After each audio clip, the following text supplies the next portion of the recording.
Hello viewers.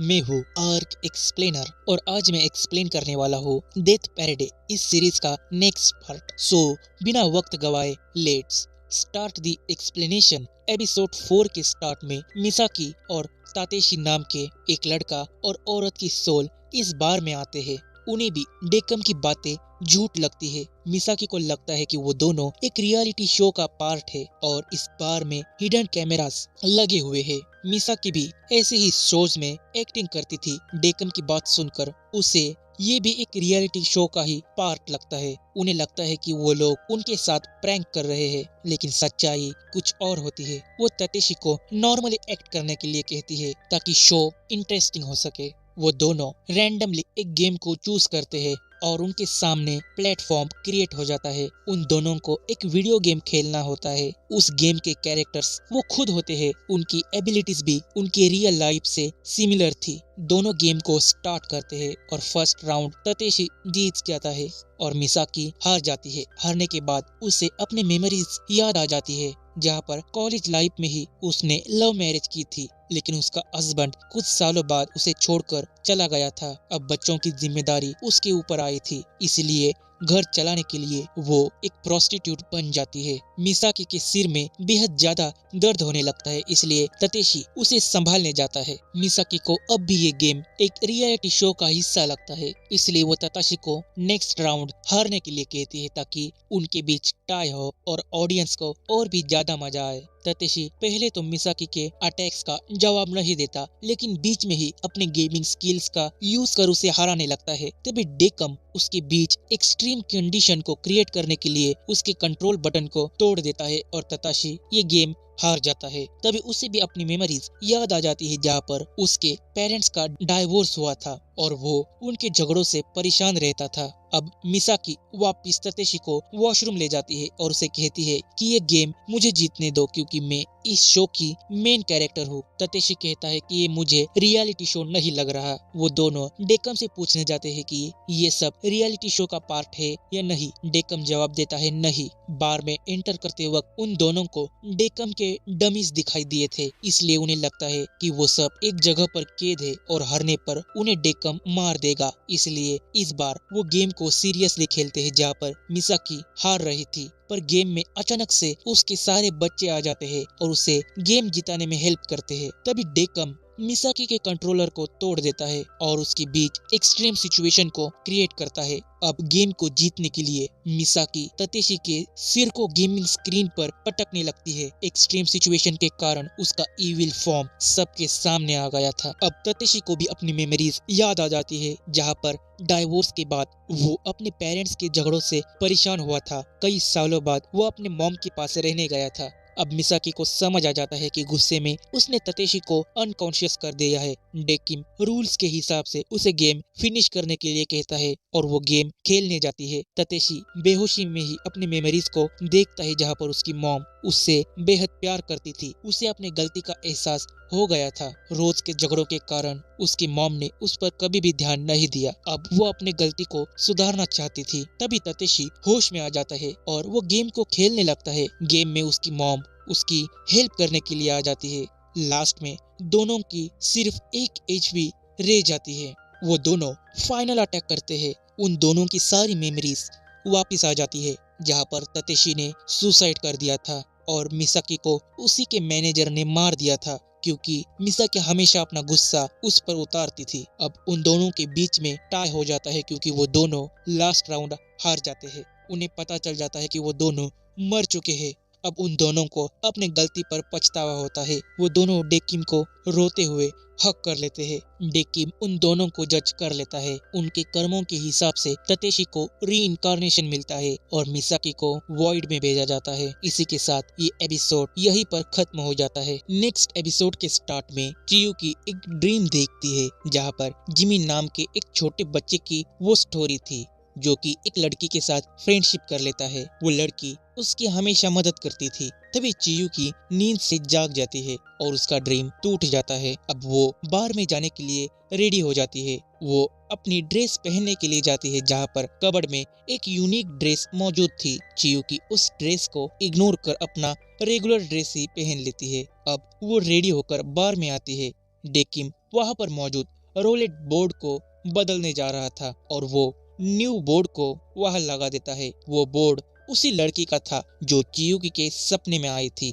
वो उसे देखकर चौंक जाती है। वो डेकिम को इस बोर्ड को चेंज करने का रीजन पूछती है। डेकिम कहता है कि नोना ने उसे ये चेंज करने के लिए कहा है और इसके बारे में ज्यादा कुछ नहीं बताया। तभी डेकिम को न्यू सोल्स की मेमोरीज मिलती है और वहाँ पर दो सोल्स आते हैं। उनमें से एक छोटा लड़का था। डेकिम हर बार की तरह उनसे सिमिलर क्वेश्चन पूछता है और शॉकिंगली उस आदमी को ये जगह अब भी याद थी। सीन शिफ्ट होता है एक ओल्ड मैन की तरफ जिसका नाम ओकलस था, जहाँ पर वो नोना के साथ गैलेक्टिक पूल को खेल रहा था। बॉल्स की जगह वहाँ पर प्लैनेट्स और स्टार्स मौजूद थे। ओकलस वहाँ का मोस्ट पावरफुल आर्बिटर था। नीचे बार में वो आदमी पहचान लेता है कि ये वही जगह है जहाँ पर मरने के बाद सोल्स को जज किया जाता है। ऊपर ओकलस गेम में हार जाता है। वो नोना को एक और गेम खेलने के लिए कहता है। वो उसे रिक्वेस्ट करता है लेकिन वो वहाँ से चली जाती है। उनकी बातों में हमें ये पता चलता है कि गॉड ने इस जगह को काफी वक्त पहले छोड़ दिया है और वो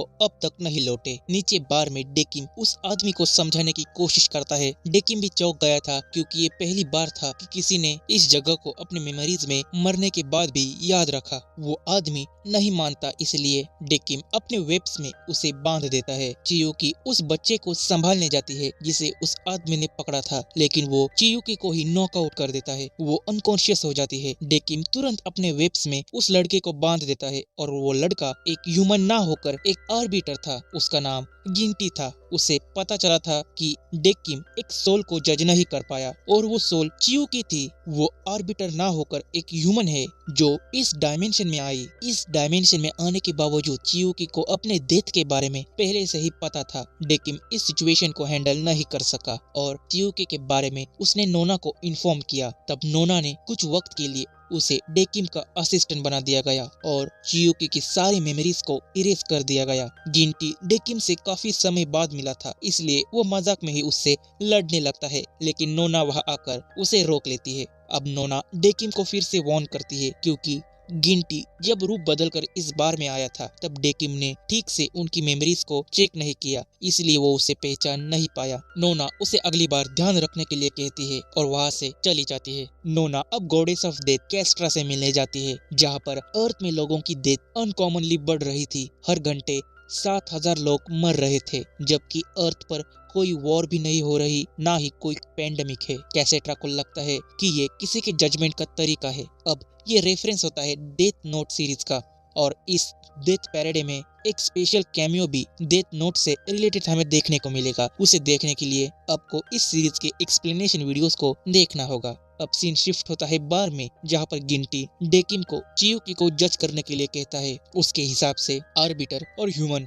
साथ काम नहीं कर सकते। क्लेविस गिंटी से कहता है कि डेकम इस सिचुएशन को संभाल लेगा। क्लेविस गिंटी को लेकर अपने साथ चला जाता है। डेकिम चियुकी को उसके रूम में ले जाता है क्योंकि वो बेहोश थी। बेहोशी में चियुकी को फिर से वही ड्रीम आता है और उसके ड्रीम में वो स्टोरी कंटिन्यू होती है। सीन शिफ्ट होता है नोना की तरफ, जो उसी स्टोरी बुक को पढ़ रही थी और ये एपिसोड यहीं पर खत्म हो जाता है। नेक्स्ट एपिसोड के स्टार्ट में एक लड़की उसी लिफ्ट में से आती है। उसका नाम मायू था। मायू गिंटी से मिलती है और वो उसे अपने पास बुला लेता है। वहाँ पर एक और लड़का मौजूद था जिसका नाम था हाराडा। वो एक फेमस म्यूजिशियन था। मायू उसे देखकर पागल हो जाती है क्योंकि वो उसका फेवरेट सिंगर था। गिंटी उन दोनों को एक गेम खेलने के लिए कहता है और उस गेम को रैंडमली चूज करने के लिए कहता है। मायू एक्साइटमेंट में बिना सोचे समझे गेम खेलने के लिए तैयार हो जाती है। उसे लग रहा था कि वो एक फेमस सेलिब्रिटी के साथ गेम खेलने वाली है। गिंटी भी डेकिम की तरह ही एक जज था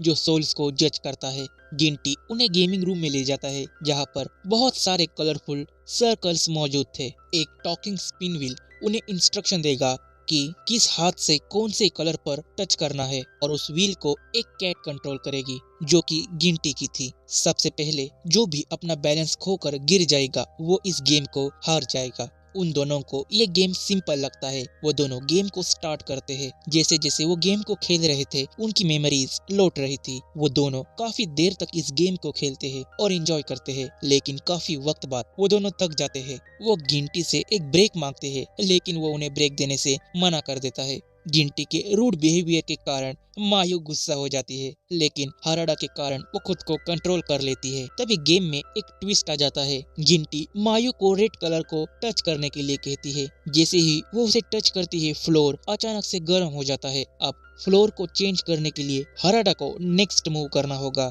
वो अगले कलर पर पैर रखता है। जैसे ही वो फ्लोर के नेक्स्ट कलर पर पैर रखता है, फ्लोर में से स्ट्रॉन्ग विंड फ्लो होने लगती है। अब उन्हें रोकने के लिए मायू नेक्स्ट मूव करती है। जैसे ही वो दूसरे कलर पर पैर रखती है, टेम्परेचर गिर जाता है और वो दोनों फ्रीज हो जाते हैं। लेकिन हाराडा अपने फुल पोटेंशियल को यूज कर नेक्स्ट कलर पर पैर रखता है। इसी बीच मायू को अपनी मेमोरीज याद आ जाती है, जहाँ पर वो हाराडा के कॉन्सर्ट में मौजूद थी। वो उसकी काफी बड़ी फैन थी। अब हाराडा ने नेक्स्ट कलर पर सक्सेसफुली पैर रख दिया था, इसलिए सब कुछ नॉर्मल हो जाता है।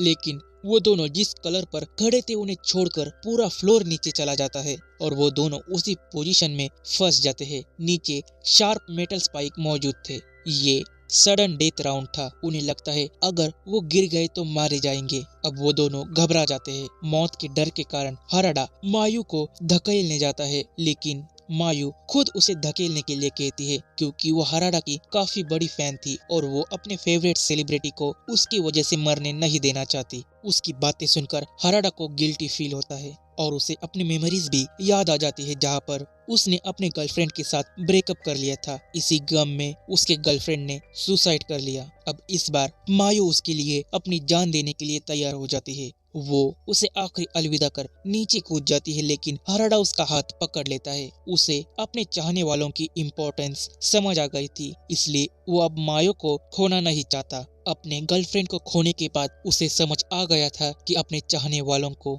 खोना कैसा होता है। लेकिन मायो का हाथ उसके हाथ से फिसल जाता है और वो नीचे गिर जाती है। मायो को गिरते वक्त अपने डेथ के बारे में भी पता चल जाता है कि वो बाथरूम में फिसल कर गिर गई थी और सिर पर चोट लगने के कारण वो मारी गई। अब मायू जैसे ही नीचे गिरती है, वो मेटल स्पाइक एक रबर बॉल में चेंज हो जाता है और उसे पकड़ लेता है।